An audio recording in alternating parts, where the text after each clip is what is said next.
Welcome to Blizzard Fire. We hope this video helps fire up your solution. You start by confirming prerequisites. Your Mac is updated, QuickTime Player is available, and your iPhone is unlocked. Plug the iPhone into the Mac using the Lightning or USB-C cable, and when prompted, tap Trust on the iPhone.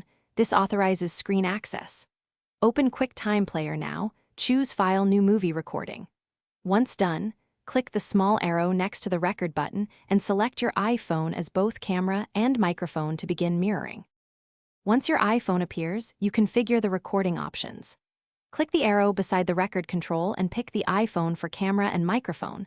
This routes audio and video through QuickTime. Choose quality, high or maximum, depending on disk space and clarity needs. Making that trade-off upfront prevents choppy playback. You can also adjust volume and resize the window to match 16:9 or other aspect ratios. Make sure your phone stays awake. Set auto lock to never if you plan a long session. You're ready to record. Press the red record button to capture your mirrored screen and press stop when finished. Then choose File Save to export the movie to your preferred folder. If you notice lag or frame drops, unplug and use a different cable, reduce recording quality, or quit background apps on the Mac. These steps often fix performance.